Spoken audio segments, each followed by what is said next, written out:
Alright, how we doing?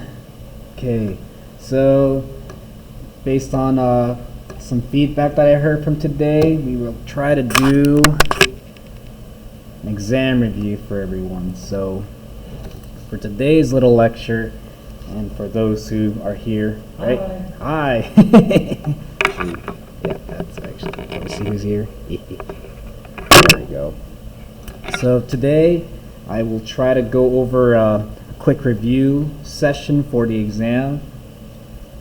And we're going to walk through, well, what I have done in the past with Dr. Hill's class. So as you can see, here's your exam. Nope, it says redo. So we're going to go do a redo exam or something he would give you. So Dr. Schill would be like, okay, here you go. Here's your redo exam. I'm like, okay, have some fun with it. And then let's go over a problem, actually.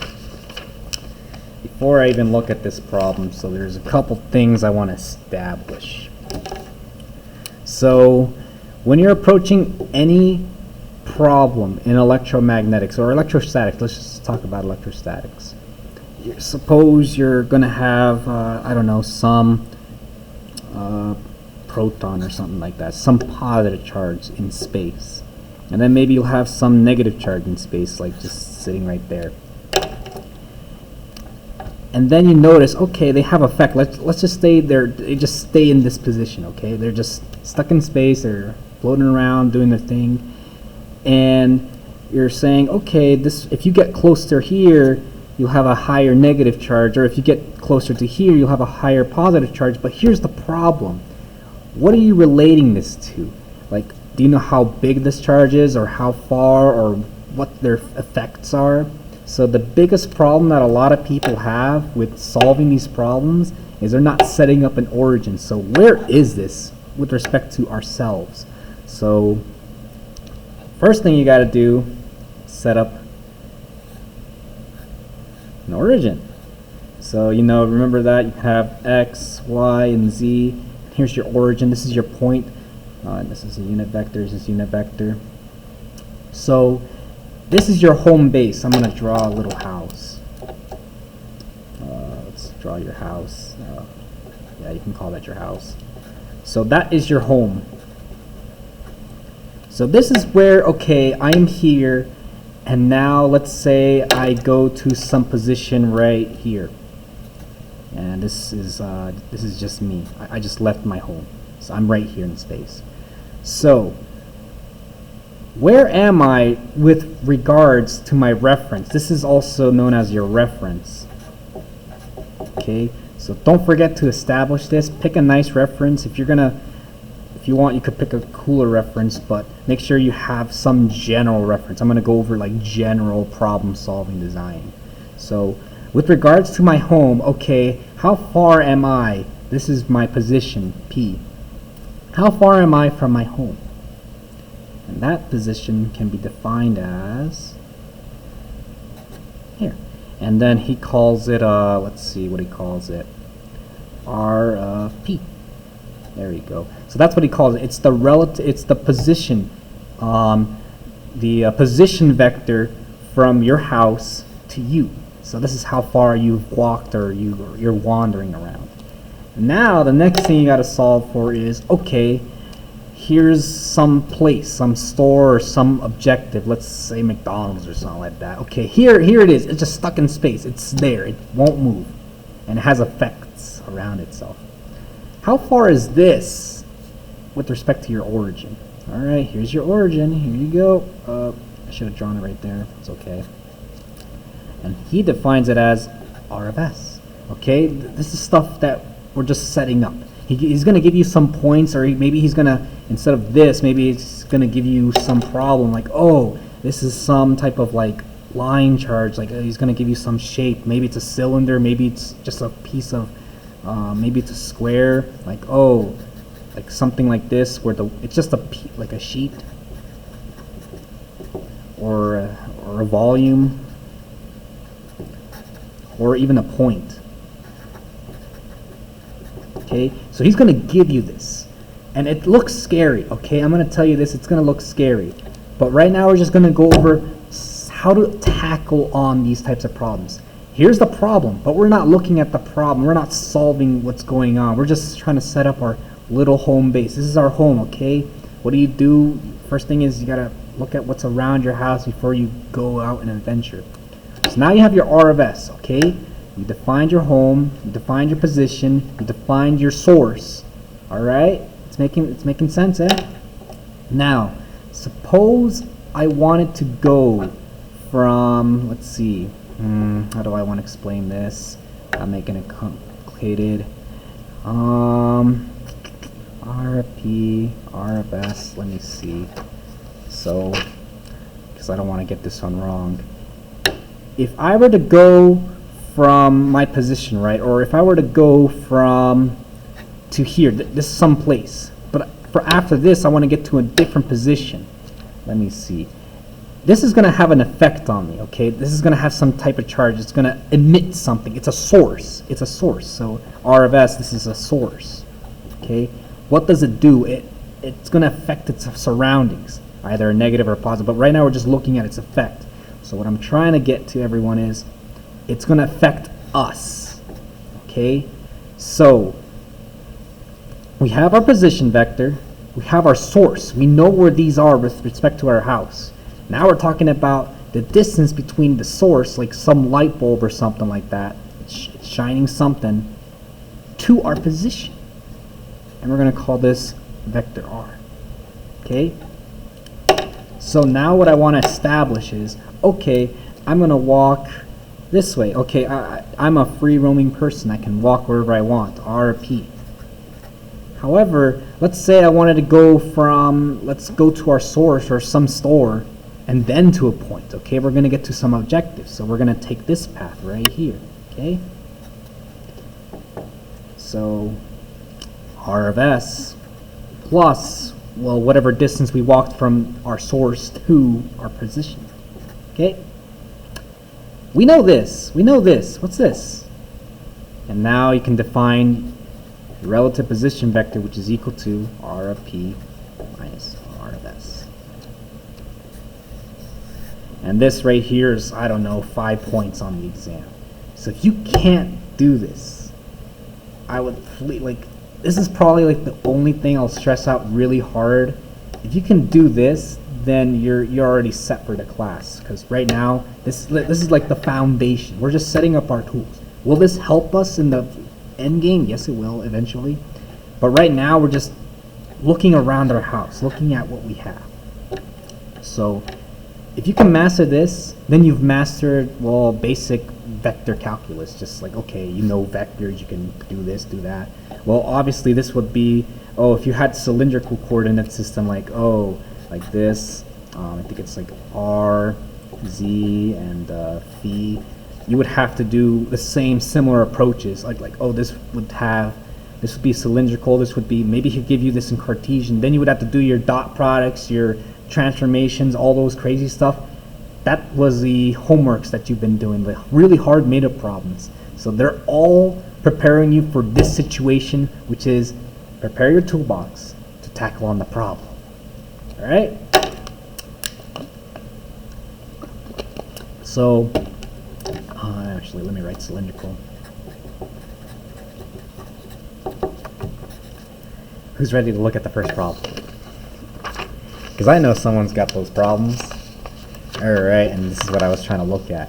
So, you're going to open your exam, and you're going to be approached by something like this. And whoever said, alright, this exam, he's going to just give you a problem, and he's going to throw like 40 pages at you.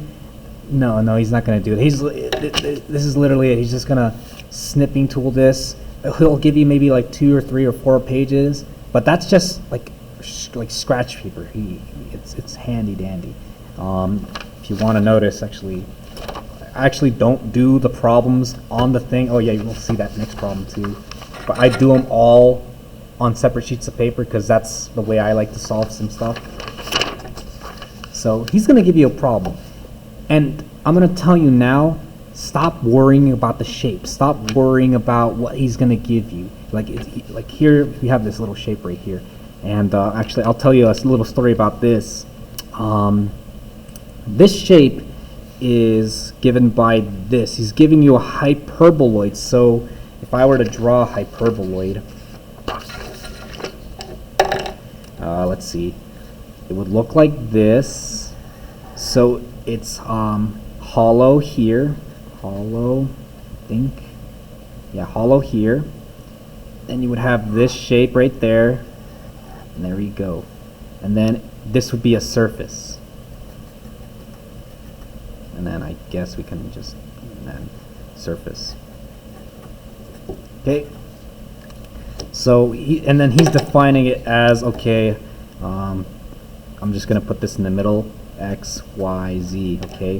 Where in the middle, and he gives you another projection, here's a surface. Okay, here's a Z-axis, right? We're going to, okay, what are we going to see? So if, actually, let me see if I can do this. I'm going to add some extra stuff. Z is going to come out. X is going to go this way. Y is going to, so I'm going to stretch your brains right now. So the shape that we're seeing right now is going to be a hollow circle. And then here's another circle. And then this is like filled. So this is your surface. So we're looking at the top view. Okay? We're just looking at this. And this is like a side view. And now we're going to, okay, now what we're going to do is let's look at the y-axis. Okay, so let's look at this at its hip. So if I were to call this one y, this one x, and this one z, so we just tip this over, so we're tipping it over, and now our thing looks like this. So you ever played with one of these? I think this is like this. It's like some weird cylinder, and this is a sheet. Okay, and this is we just tipped it over. Tipped to side. Okay, so now it's like Dr. Schill gives you a shape. Like, okay, here's this water bottle, and it's like he's giving it to you like this. So what he's doing is, okay, let's just tip it on its side and look at it like this. Okay, and then this picture right here is, okay, here's our cylinder. Let's look at it from the top, like that. So what I'm trying to get to you is start playing with it. Like, here's your little toy. Just start playing with it. Have fun. Look at it. But look at your home base. What is it? Because what I messed up on this problem, this should be the easiest problem, but I actually messed it up. Was I messed up the axes on this, so I completely got this entire problem like flip-flopped. So everything like, variables were, I made the problem much more harder than it should be. The reason why he's giving it to you like this, like I changed the problem my own, is he's helping you. Like, here's a hint. Like, you should look at this. So actually, if you wanted to, so let me show you something, because that's the reason why it's trying to help you. So what I did on the exam, David's hard mode. What I did was basically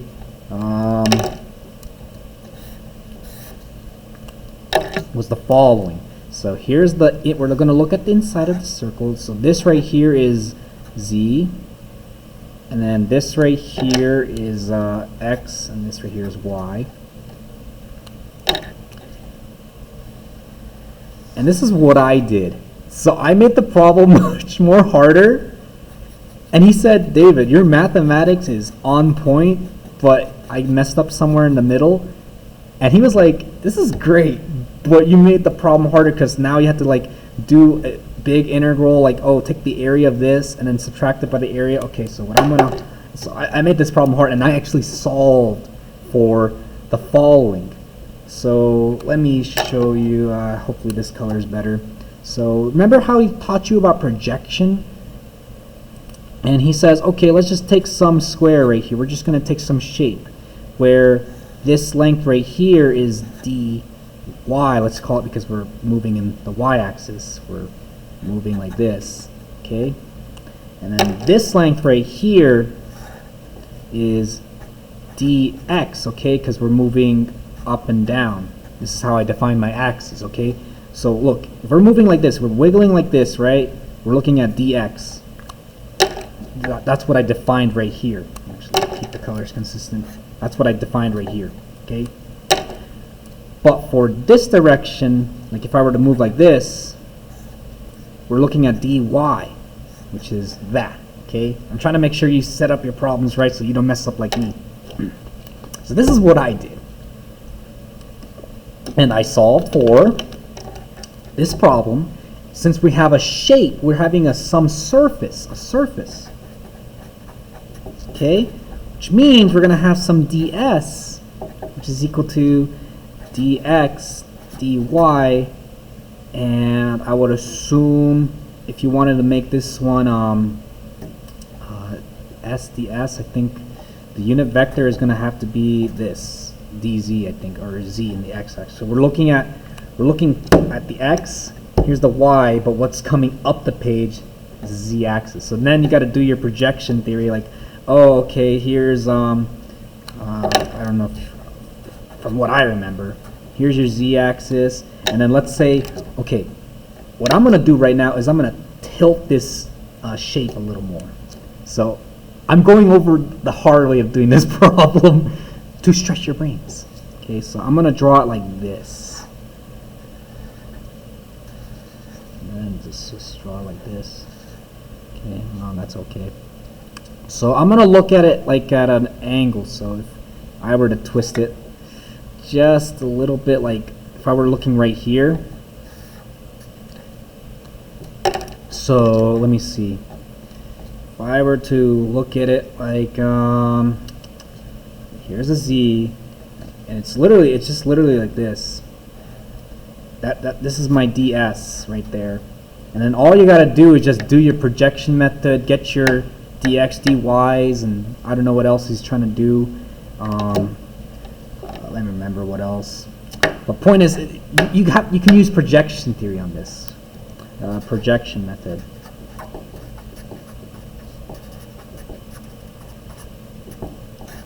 Okay, so you look purely at, okay, here's this, what's the shadow? Yeah, the shadow, yeah, that's the thing. Some shadow. And you're just trying to look at what it does. Like, oh, actually, yeah, now that I'm remembering, like, oh, here's dy, and then dx would be right there, or something like that. This is all review stuff, so if you know what I'm talking about, so you know what I'm talking about, right? Then this should be cake. But for those, okay, before I continue on, this study session that I'm doing here will favor those who've actually been doing the assignments. They know what's going on. So those who are understanding what's going on with what I'm talking about, you do fine. But if you're not understanding this, I would highly recommend, like, this right here is basic stuff. Like, this is stuff you've hammered in the homeworks. But if you're not understanding this, I would highly recommend hitting this, or there's the other method, which is the cross product method.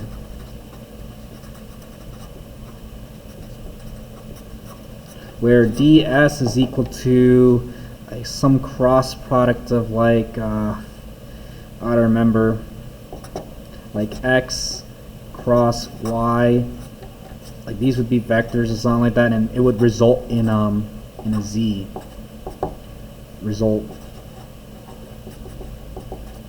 Okay, so that's another method. I think in his exam, let me remember, he says, yes, there you go. He's like, write your answers and using a projection plane. So if he does this, and he can also do it for the cross product thing. So if he's saying use cross product, you have to do it. Or if he says projection, you have to do it. But I would assume he's not going to make it hard on you. He's probably saying that to make it easier for you, because this right here, I'll show you how to approach that problem. Let's see.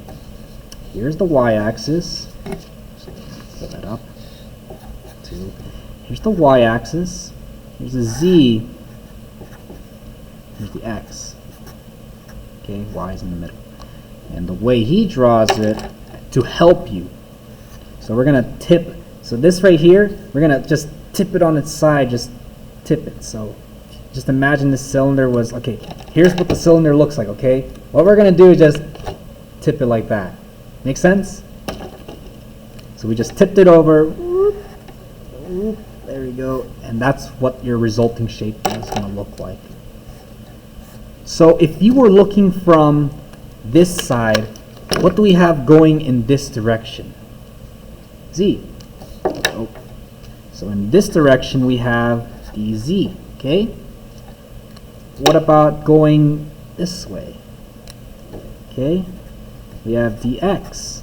Make sense? So that means, what is your ds? dz, dx, with the y, with the y normal thing. So now you can start doing either your projection theory or your cross product theories or whatever you want. So for those who are understanding exactly what I'm talking about, you guys are gonna rock on this exam. But if you don't understand, please clean up on this. This is not even physics. This is setting up our toolbox. Here's your toolbox number 1. You just set it up. Congratulations. I don't know, 7 points or something like that. Simple. There we go. Now you can start seeing how points start racking up. So then the next thing I've established, let me look at my notes. Oh yeah, oh, there's one simple thing. So we're setting up a bunch of tools, but we're not even tackling on the problem. Isn't that crazy? So for those who are saying, man, I'm just going to memorize the equations. Well, yeah, the reason why you can get a point on it. So for those who are kind of OCPD and just want to get this one equation done, what's the most universal equation? The electric field.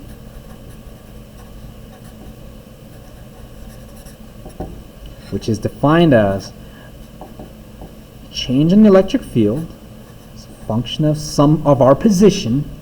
What does this mean? Our position. So our source is stable, our position is not. It can move wherever it wants. So function of our position.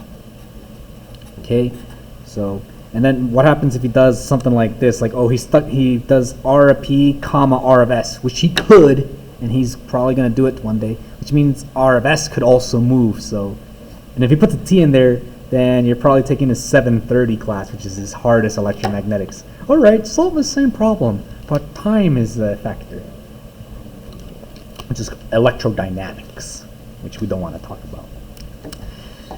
This is equal to some dq, some change in charge, as a function of our source. Okay, so, okay, our source is not moving. However, when we move within our source, like, okay, let me define this, function of our source.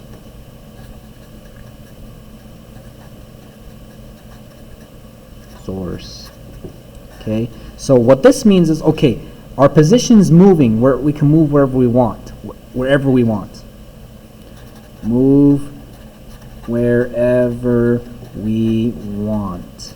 Okay, but this one, you'd think like you can move wherever you want. No, you're bounded by shape. Okay, so that is your actual surface. So if you know where your surface is, you know where you are, and you know where your home is, then you can solve this problem. Okay, now I got to keep finishing this equation. With our relative distance position, so we're looking at, okay, so we've moved this way, we've moved that way.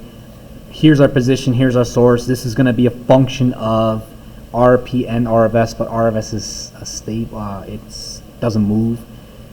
You can find that out. This is a constant, will never change. And this. And I think there's another equation you can figure out, another way of getting this. But the reason why I wrote it like this on my exam was because I think I like this because this R vector, how do you define the R a position or a vector? A vector has two components. It has a magnitude and it has direction. vector is equal to mag and then direction. Okay? And by the way, I'm like literally like refreshing all my 330 right now, so it's like all clicking onto me like crazy. That's how good Dr. Shield is at teaching. So point is, okay, and then that's where, oh, this R and this 3 cancel out to get that square term, and now you get this definition. That's the reason why I like this, because you have more terms to play with. You have 2 extra terms on the top. You have 3 extra terms on the bottom. You can cancel one of them out, but you could memorize the version where it's like, oh, you can have, if we were to look at this term, we can have R hat divided by R squared. You can do that, but you're missing, here you have 1, 2, 3 terms. Here you have 5 terms. That's why I like doing this. This is more, I think back in my days, I like the more general equations. Like you can like hammer it really good. So, now that you have this established, and this right here, and the reason why there's some people who are saying, I'm just going to memorize the equation. Yeah, you're right. He's going to make that 1 point. So, easy point. Can you do that? Can you define what's going on? Do you understand what each piece is going? Well, you don't have to, but just can you write it down? And if you had to prove it to yourself, like, oh, what does each term mean? He could throw that in a final exam too. He will ask you for practical, what do you call it? He's going to ask you really trivial questions for the final exam. Trust me on that. But that's your 1 point, which is what everyone's going to memorize on this exam. Now we can actually start tackling the problem. Now let me see. Oh, I actually have some good details on my homework. So the way I actually solved it, actually let's just start solving your homework, or the exam. I'm thinking of it as homework. So I actually do the project. Actually, wow. If you have good, actually look at my handwriting. Look at that. 330 was my cursive class. That's how good of a teacher, or maybe good at my performance. I'm not trying to flex, but I've never learned cursive, so this is where I learned how to, I was like, Dr. Schill, I can't read. It's like, oh, paper practice. I'm like, I did. So I did the projection method. So for those who don't understand what's going on, it's okay, we'll go over this. So what did I do here? I know what I did. I didn't even do his shape. I did my own shape. So he gives you the shape. He gives you like a plane, but I don't like that because I have OCPD. So I did this, and then I did this, and we're just looking at it like this, okay? Or I should have just left that open. And we're just looking at, okay, the y-axis is going like this, okay? This is the y, it's going this way, okay?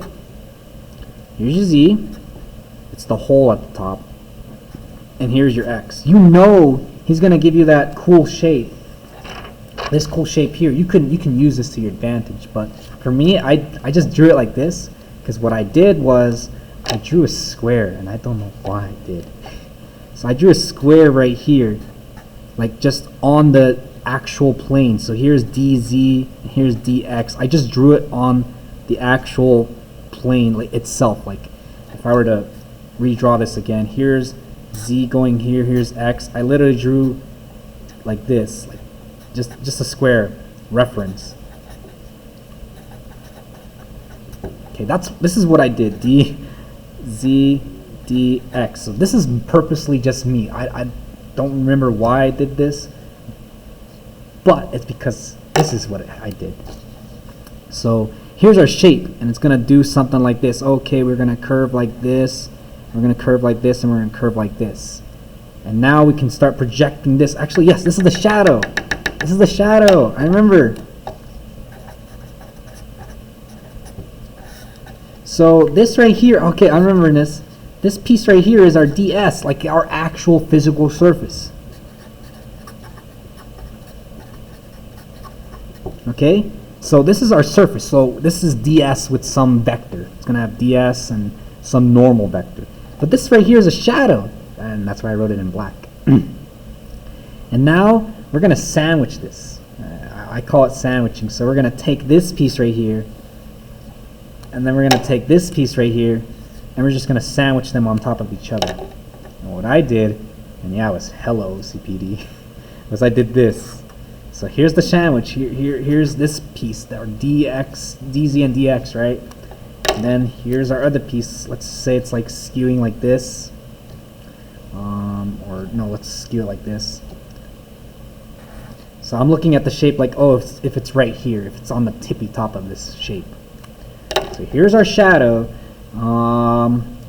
dz dx right here. This is it if you multiplied our shadow. And then this right here is our actual surface, the actual piece of our surface. So if you wanted to keep drawing this shape right there, you can. This is our surface. So what I did, I recall, was you know that there's an angle. This creates some angle. And we're going to call it phi or phi or whatever he calls it. Based on dot products. The resulting thing, let me remember, ds dot dz, or this right here. I can't remember the foundations. Oh, it's coming to me. I got this. Here's the y vector. Yes, here's the y vector. And what did I do here? Oh, I know what's going on. And then, you know how this is ds, right? This is some shape. But all these shapes are going to have a normal vector. So I'm going to just draw this normal vector right there. Normal. Okay? So let's redraw this. And redraw this. Or this right here. So I'm going to pull the following. So I'm going to pull this down right here. So this shape, I just moved it right here. And then I pull this guy and put that right there. Let's draw that down there. So this is our normal vector, and this is our y vector. Okay, now it's clicking on to me. So if you were to dot product, okay, what's the shadow? Oh, this thing shadowing onto here. What's it shadowing right here? Right here specifically. Here's our y vector. Dot product, our n, which is equal to some angle. So since this is a magnitude of 1, so y is equal to 1, and then same thing with this. Since these are both 1, it's just basically 1 times 1 times cosine of phi. Okay, so this is 1, that's 1, this is also 1. They're unit vectors for a reason. So a dot b is equal to a times b, the magnitudes, and this is your angle, okay? I'm trying to go over all like the definitions for now. So now you have this, okay? How do we relate this to this right here? Well, if you think about it, this shape kind of looks like this, which means, okay, so let me see, what did I do? Let's just skip some steps. dz dx is equal to, oh, I get what's going on. The function of y, alright, which is equal to, is that what I did? I think so, because then this one was also it's a function of y too, but yeah, you know what I mean. So now you have this equation. And then you're like, oh, okay, so let's just set up our puzzle piece right now. Here's ds. This is something we want. Like, you know, there's dl, ds, and dv. Oh, this is our first puzzle piece into this big fat equation. ds is equal to dx dz over cosine phi. Or psi, whatever you want to call it. Yeah, don't correct me on that. We're doing engineering, not or English. So that right there is probably, I don't know, 3 points if you want. Really simple stuff. Like, can you show me the projection method is basically what he's saying. Or the cross product method. There's only 2 methods, so, and there's a billion shapes, so I'm trying to go over a general guideline. I'm trying to push you guys from not memorizing and more like practicing. Like all these crazy shapes I've been doing, you can do this. You can do this. It's a little harder because you got this hole in the middle, but it'll work. That's the beauty of electromagnetics. You can do so many things. You can do all these crazy stuff, but you'll be fine. Let me see how we're doing on time. Oh, cool. Spent 30 minutes on the first problem. Yeah, that means you only have, I think, an hour left, I think, on the exam. So if you're this slow, we should be kicking that up. Oh, 2 hours? Oh, that's great. Okay, you guys should be great then. So now you have that. So what else did I do?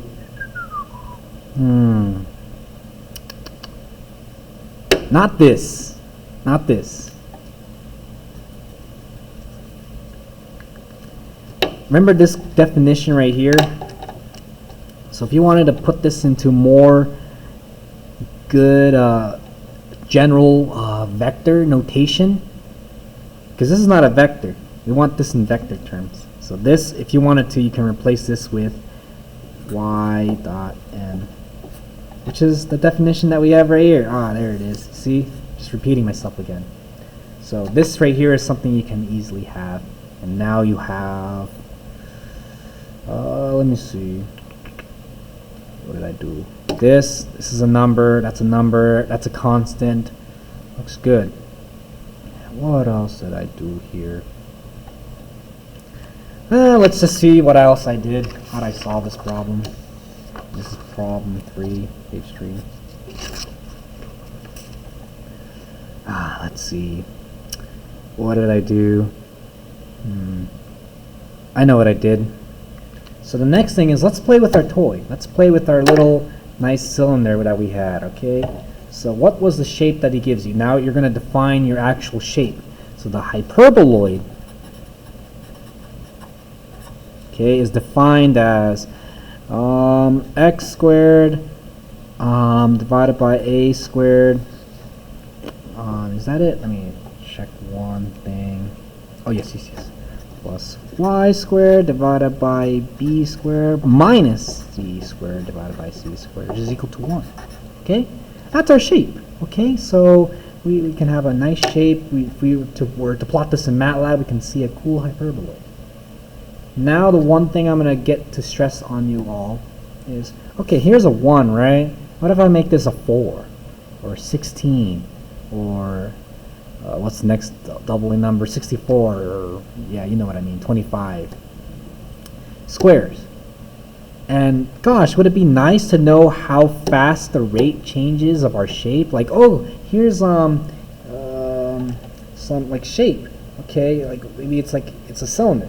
Okay, what happens if it gets smaller? What happens if it gets bigger? We would like to see like some change of the actual shape. Okay, so what I'm going to establish is, this is our play variable. This is also a variable. So if we can just define a general function, which is a function of all these parameters, or that's not a vector, it shouldn't be a vector,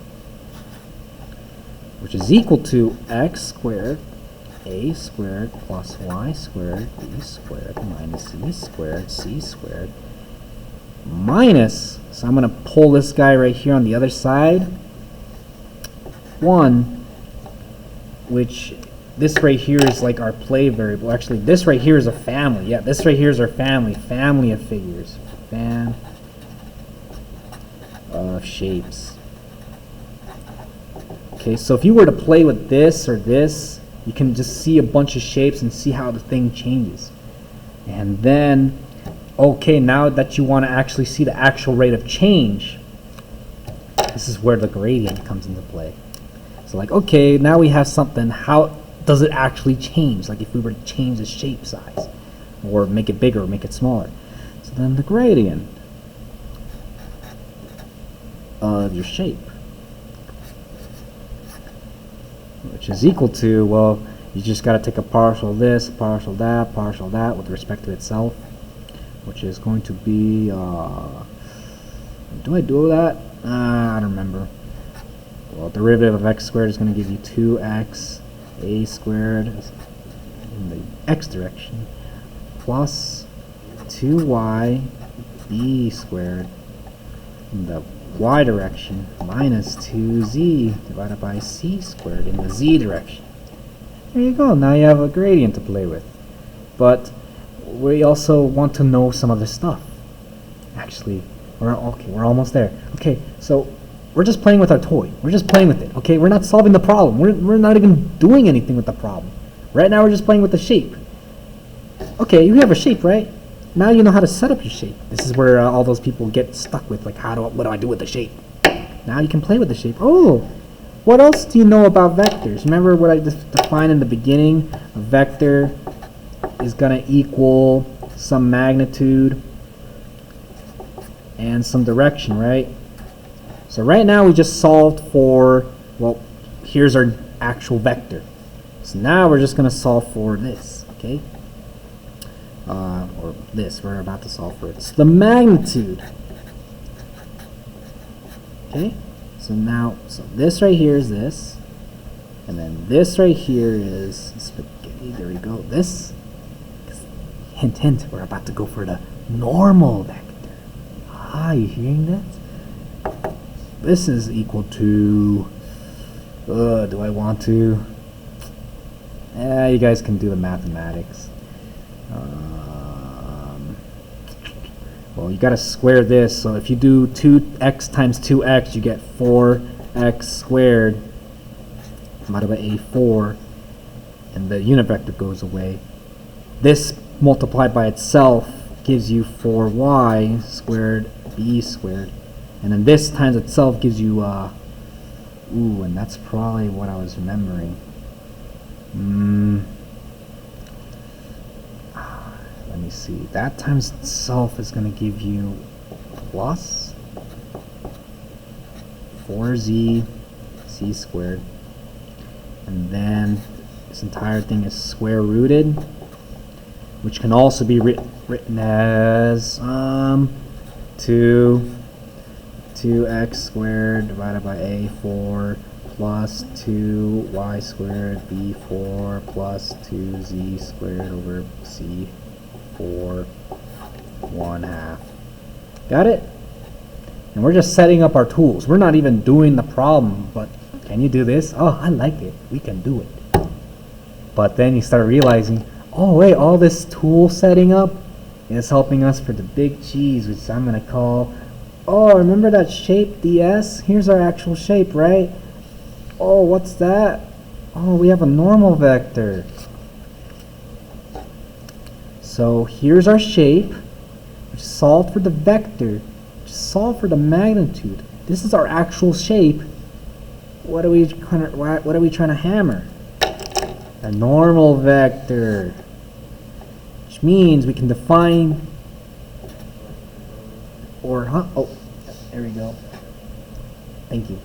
So we can define this vector, or in other words, the unit step, or not unit step, sorry, I was thinking about something else. Got two classes on my head. Or, let's see. The normal of this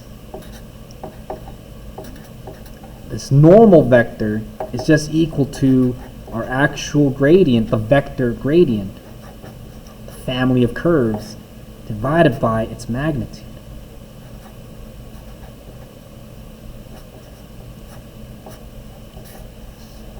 And guess what? You just solved another piece of your puzzle. And this probably is like, I don't know, 3 points or something, actually, or whatever you want. Really, and then you start seeing how these points add up. It's not a hard exam. It's more like setting up your battlefield, your play field. It's like, this is not even physics. This is just, did you understand how to guide yourself? And now we have this puzzle piece that we can start plugging and chugging into here. And then look, if you take a dot product of this, and this, then you can start replacing this term in there. See? And let's see what I do on the next page.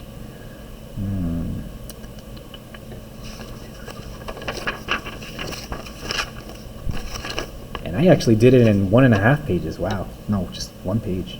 Nice. So now, let's see what I do. Which page is this? 4. Let's go over this. It's page 5. Now that we just solved for a normal vector, right? We just solved for this. For some reason, our building blocks just worked. Now we can just start dot prodding this normal vector to y, and all we're looking, and actually, here's the thing I like to call it, we're just doing the sifting property. You remember the sifting property? I'm going to do a relationship with, like, oh, here's, remember that stuff we were doing? Here's EE360 stuff, so you can ignore this. So remember this stuff, we were going from minus infinity to positive infinity of some x of something like x of t, but then if we multiply this times some Dirac of, I don't know, 0, right? This function will only kick in, it will sift. It's going to sift at 1 point. So all we're doing is we're extracting this 1 point, sifting. So this is an analogy. So this is what I'm trying to get to everyone. So when we're doing this similar thing, this y, we're going to sift the y component. Okay, so that means, to make our lives easier, whatever we had here, so here's an x, if you dot product this with y, it's gone. If you dot product this with y, it's also gone. You only get the y term out. So to skip some steps, sifting stuff, and we're going to get the following. Let me see, where's my vector? 2x to y. I did some weird math. It's okay. Let's just write it out. 2y squared, and then divide that by. No, I actually rewrite it. Actually, no. Here's our vector. Remember, there's our magnitude. Give me a moment. What did I do here? Yeah, we'll figure that out later. But point is, you know what I'm trying to say? You're just looking at the y component and just sift it out. Do the work if you want to. Let me see. I'm trying to look at my work. Y. Okay, someone's gonna have to figure this out for me, because I didn't show all my work because, well, I started doing some hand calculations. So what I did was, you see how this vector right here had a 2, and this magnitude also had a 2, so I started doing some, like, in my head calculations. So I just took out the 2's out here. So my final result was this big Y divided by b squared, x squared, a4. Someone's going to have to correct me on this. a4 plus z squared c4. And this is all 1 square root. And then after that, you can start solving for, therefore, then he does this. ds is equal to your dz dx n dot y. Then plug and chug whatever you had here into there, and you're done. Simple as that. Okay? And now let's see what else he does. He's gonna give you, okay, so let me review what we have. Let me review what I got.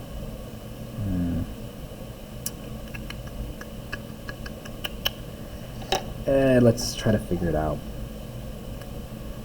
So dE, as a function of our position, is equal to Where did I get that dq from? Let me see. dq.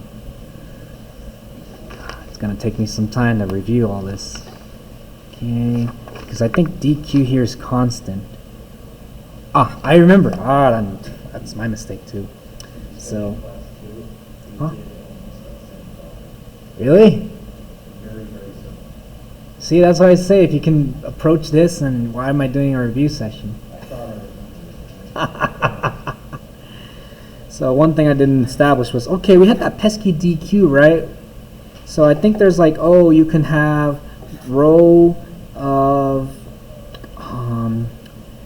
there's the line charge, rho L dl, and then which is equal to rho S ds, which is equal to rho V dV, which is not a vector.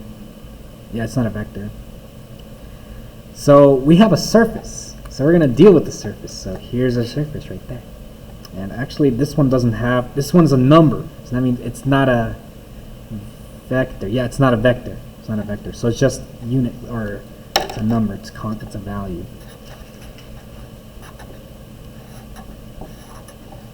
So that means we're not looking at vectors. We're looking purely at magnitudes.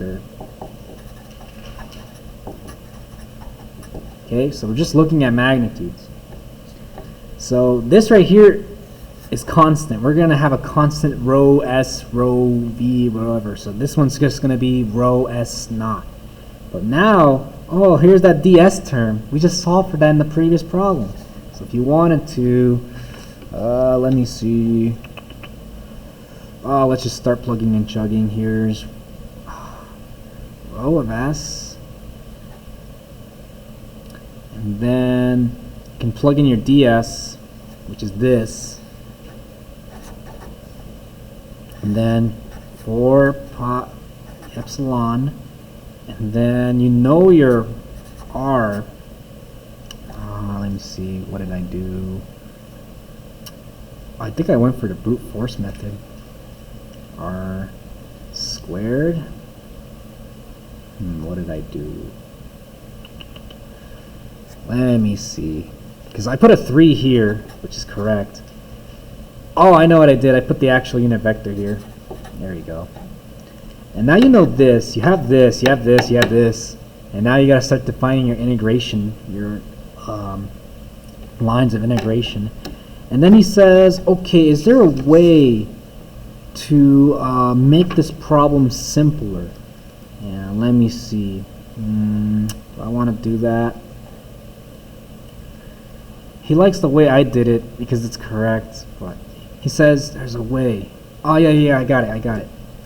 So if we were to bound it, so this ds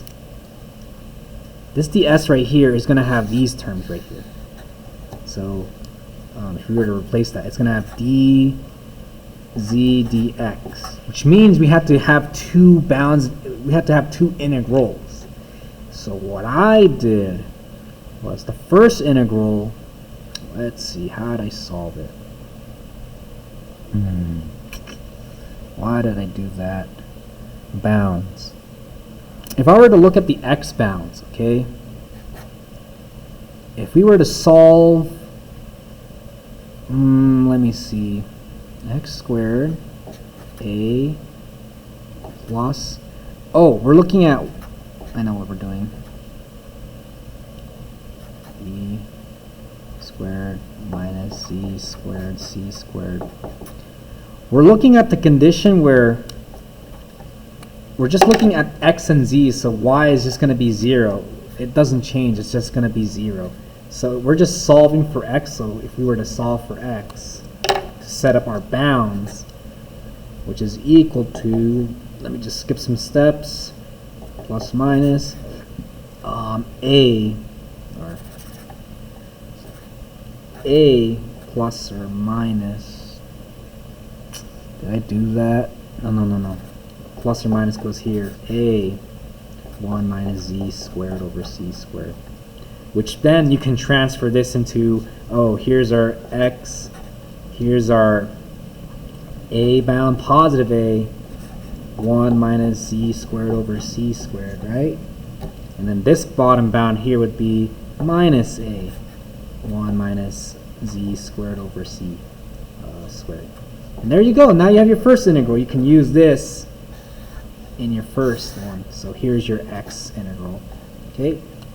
And now let's go to our final page, which is we want to solve for z. And if we were to do the final equation,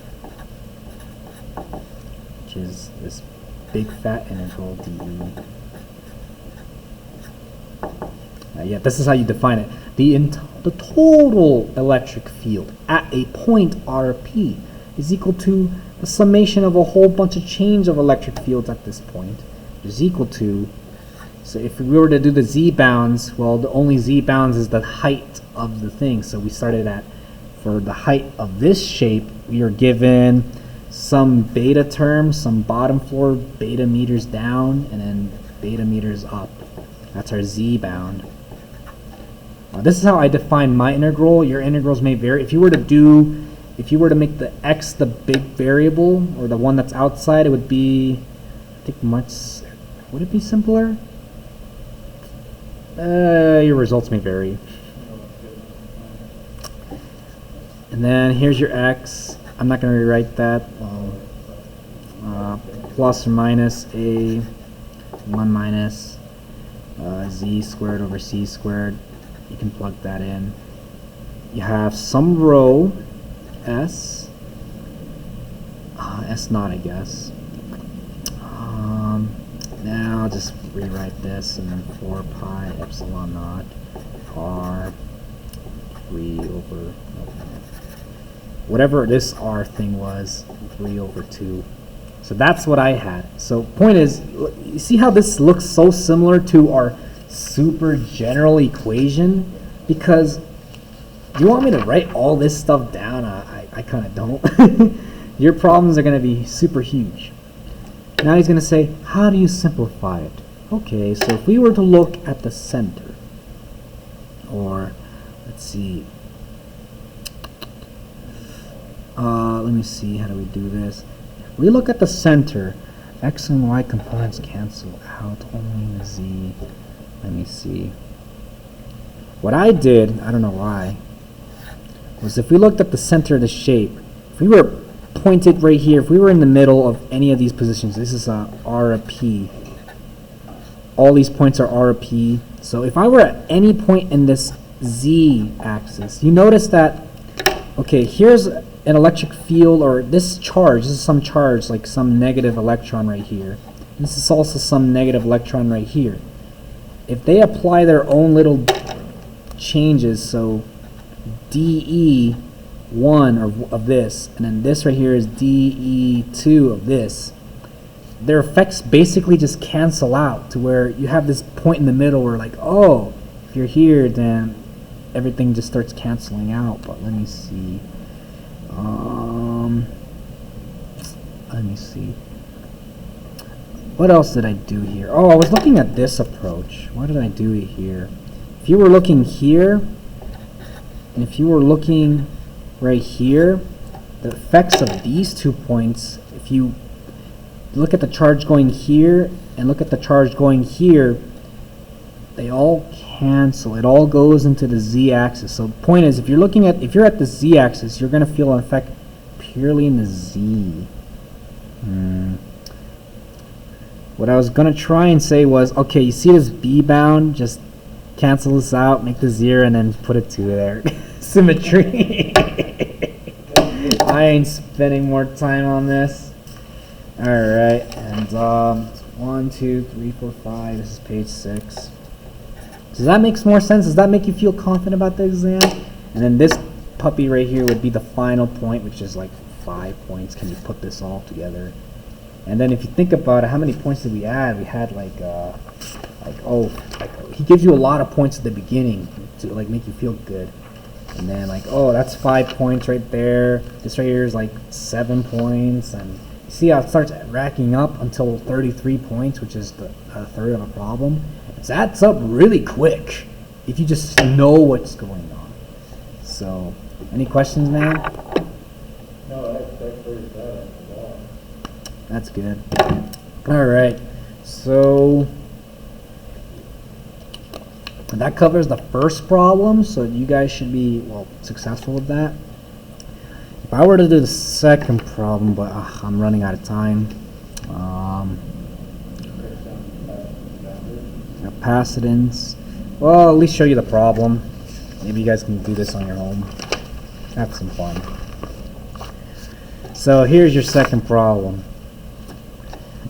A sectored spherical capacitor with spherical cap electrodes located at it. So he gives you a shape, and he says, okay, this shape is a cone, and it has a cap. So it's got a volume, and then it's also got this dome. And he gives you the shape of the dome, which is like a sphere. Yep, it gives you a sphere. And then, well, the cone is defined. So this is where, what natural coordinate system has this type of like circle effect? Spherical. There you go. So let me see. So what I'm trying to also approach with this problem is, you could do this in Cartesian. You can have fun. There's people who are saying, I hate spherical. I never want to work in spherical. Well, too bad, because if you use Cartesian, yeah, come back to me and tell me how it goes. Yeah, that's why I say it's really simple. Do you understand how to approach these problems? That's why I say, what's going on? Well, obviously he's going to be changing all these exams. Every exam's unique. I've seen them all. There's a guy who has like 10 previous exams, and they're all different. They're all different. The thing is, do you understand physics to do the problem? Yes. Spit out a problem. Not just physics, but do you understand what's like how to like set stuff up? So, without wasting more time, okay, he just gives you the shape, and he says the permittivity and dielectric strength of the medium. Oh, now you have a changing dielectric in the middle. So that means, you know how what do you call it? Your permittivity is a function of your position, of where you're walking, your running man's going. So now, remember how you do your, what do you call it? Is it product rules or something like that? Now you have some function and another function multiplied together, and now they're going to give you that product chain rule or something like that. And I like problem 2 the most. Problem 2 is probably in my perspective, one of the more easier problems. It's tough, but it guides you on what to do. Step 1, like solve Poisson's equation, just solve it. Or Laplace's equation. Which one is it conditioned? Or do whatever you want. Then, okay, now that you've done that, you can state and satisfy your boundary conditions, then determine the electric field, what's the maximum voltage to break down, and then determine the expression for the capacitance. So, do I really want to go over this problem? How many pages did I do on this problem? Let's see. 1, 2, 3, 4, 5. 5 pages long. So this is a big puppy.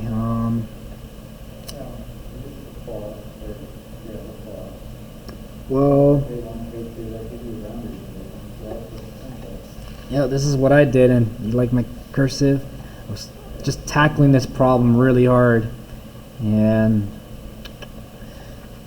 let's just PowerPoint this because I'm too lazy to write. If we look at the potential changes in the dielectric, so if we were to go, okay, I was treating this dielectric as, okay, here's our dielectric, right? It's got stuff inside it. But if we just move like, okay, here's our center, and if we just move like this, like just like this, we see there's no change. So that's constant. But if we move like this, we do see a change. Therefore, I did say something here, the potential does not change in the phi direction or in the theta direction. So, the theta direction is like, if we look at the slice it, and if we were going up like this, then it doesn't change too. So the only direction is just there.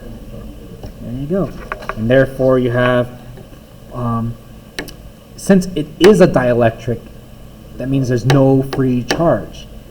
A dielectric is basically some weird form of, like, it's an open circuit. It's like some jelly or some whatever you want. T-ox, G-ox, or for those who are in 421. It's stuck. So no free charge. Current can't go through, but charge could, or you can store stuff. And then yeah, just solve your stuff and it should be easy. And then yeah, solve for your thing and oh, got it.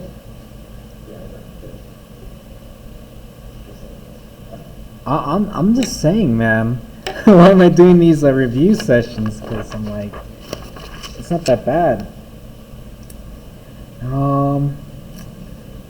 Let's see. Should I just PowerPoint this too? Yeah, let's just PowerPoint this too. So then I say, okay, how do we state and satisfy all these boundary equations? And then, okay, here's our little thing. I'm like, okay, remember this thing? Like, okay, by Gauss's law, if we were to draw our little, I think, pillbox is what he calls it. He's calling it pillboxes. And if I were on the surface, we're looking at, here's the electrode itself. Like, oh, if we were to bound our thing, look at our thing, we have whatever's on the top. If R is on the top, so we're looking at the top of the electrode, we're outside, so in free space. And this right here is the inside of the electrode, so to explain what an electrode is, think of this as the cap, right? Like here's our cap. So R plus or A plus, we're looking at the outside of the sheet. And then our A minus is the inside of the sheet. So that's what we're trying to set out the boundary. But since we know that there's no charge in the dielectric, this goes to 0, which means we're looking at a metal plate, which is whatever is on there. And therefore we can state that there is a surface charge. Nothing stored inside the capacitor. It's stored at the plates, which makes sense. Think of it physically when you're in 221, when you had those parallel plates. Where's the charge? It's not in the middle, it's on the plates. Can you explain that physics? Now we're talking about physics. So I'm just trying to show you like, oh, this is not all physics. You gotta use some of it, but you understand what's going on? Good. And now, what do I do here? I did a KVL. Oh yeah, here's a KVL, I guess. What did I call a KVL? Up, this, down. I was saying, oh, whatever was outside has to equal what's inside, which is 0. Why did I say that? Why did I say that? Let me see. A, B. Here's A. Where's the problem at? Oh, I know what's going on. It's not a cone. It's an actual, let me draw you the shape. The shape that he does is the following. So if I were to draw the shape right here, it looks like this. Like this. So this right here is a cap. But this also here is a cap too, so it's not an actual cone, it's just this weird like looking, well, like some container that's like this. Something like that. Like some weird ass, like, I mean, a weird hamburger or something like that. So that's what it's looking like. So what I was trying to say, let me see.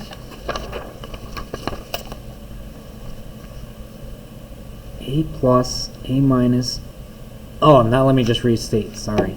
So what I was saying was, we're inside the dielectric, outside. And what I just said kind of doesn't make sense now. So what I'm saying here, this right here is A, this right here is B, and what I'm saying is A plus is on this side, A minus is on this side, this right here is just air, this right here is the actual dielectric. So I'm messing my words up, sorry. So inside there is a surface charge, so the charge is, it's on the plate, but it's like on here. Whereas if we go outside, there's nothing in the air. Air has no charge, it's actually just inside the plate. So if I were to visualize this, here's the dielectric, like the entire dielectric, but the charge is just squished between this plate and the dielectric itself, it's just there. But nothing is in the middle, is what I'm trying to point out. And by analogy, Oh, same thing here, and I'll show you this. So if we were here's the cap. Here's space, and then here's inside. If we look at space, there's no charge. But in space, inside here, we have some charge here, so plus, plus, plus. Which consequently, this right here is B minus. This is B plus. We're in outer space. What is our charge there? And our charge there is dr1, where r is equal to b minus is equal to, and I define it as minus rho s, r is equal to b, so that's the charge there. That's the definition of actual Gauss's law. ds is equal to, if I were to look just at this, dr1, why do they call it dr1, or dr b plus minus dr r b minus, but this right here is outside, this right here is inside, which gives us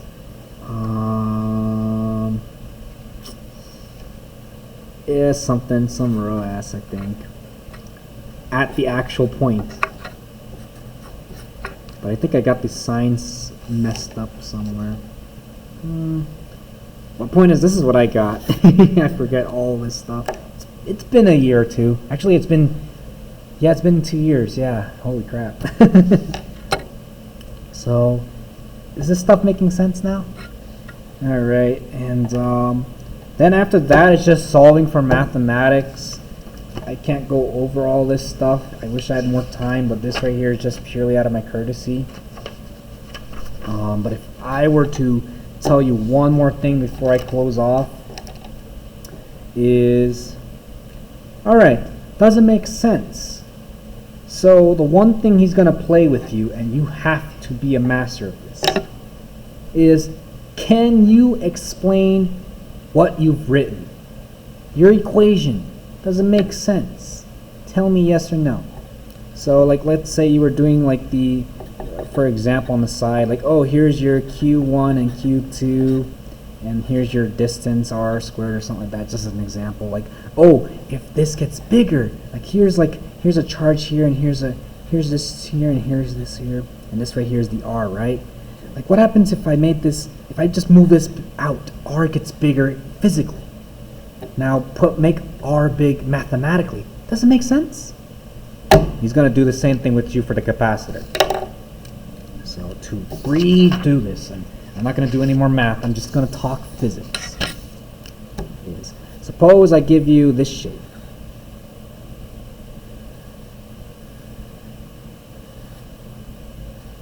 Really tight shape, where phi, or your angle component, here's your angle, here's the 0 degree, and here's your, I'm going to call it beta or something like that. It's really tight. You notice that, okay, here's whatever, I'm going to talk physics right now. Here's our stuff that's in the middle, right? Right? And here's our metal plates.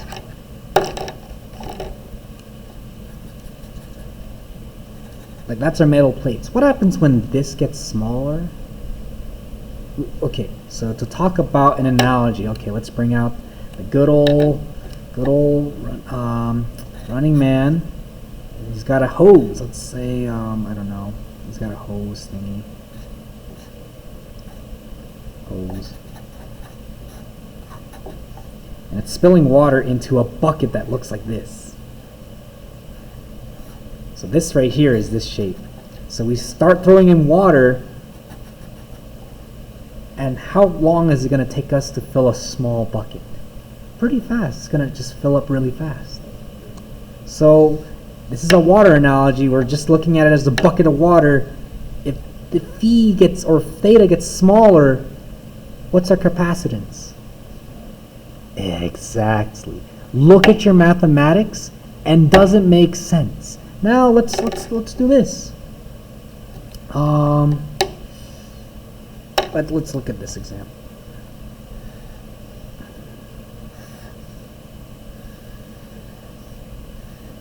Okay, same width, same thing, but now our phi, or theta, sorry, is bigger. Now we have this bigger bucket to play with. You get, so this right here is C small, and then this right here is C big. Now you look at your mathematics and tell me if it makes sense. And now the last thing is, okay, what about, I don't know if that's going to make sense. I would actually have to review this. Let's try this. Remember how plate capacitances are like this? You have a plate right here. What happens if it gets tighter? I would say the capacitance gets smaller. I mean, no, it's not smaller, sorry, tighter. You get higher capacitance because you have this plus, plus, plus, and here you got this minus, minus, minus. If you spread these plates apart, the capacitance gets low. It's non-existent. There's nothing to store it. There's no bucket. It's big. Whereas if you make it tight, if you make this distance, like I think I remember the equation. It's like it's equal to some E naught, whatever the thing, divided by the distance d, or this right here is the distance right there. Remember that equation? Huh? E naught times the area. There you go. So something like this. So this is just an analogy, just to help me out. So this area relates to what this is, like this thing right here is. But what I'm about to show you is what happens if he starts messing with you like this. Like, okay, here's your A distance, here's your B distance. But what happens if he starts messing with like this? What happens if we make this tight? Same shape.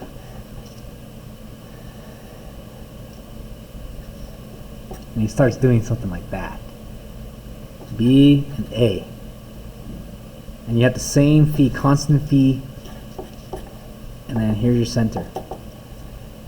And by this analogy, this capacitance should also get bigger, which kind of looks weird, but by the definition of capacitors, yes, it should get bigger, because now you have these plates that are so stuck together, their electric field is super strong.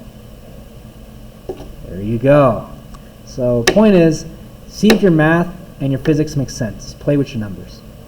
So does that make stuff clear? Is this helpful? Very helpful. Yeah, this is out of all my courtesy. I have a thesis to write, but honestly, I kind of want to get you engineers to. I want to hopefully this is like the last year of electricals that will probably get the word Dr. Schill is like super gonna punish us. He's gonna fail you.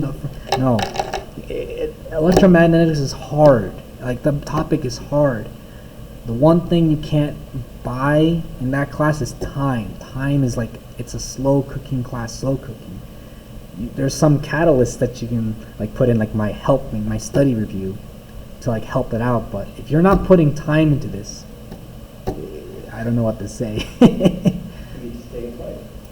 Oh, you can take it twice. But hopefully this right here is a good catalyst for those who are like, oh, some stuff to remember. And then the third question, well, honestly, it's based on, my question was based on number one, but just review everything. It can give you another capacitor, or it can give you another electrostatics problem. But it's going to be simple, so something that he feels to choose. So, any other questions? All right, so let's see. All right, take care, everyone, and let's stop recording.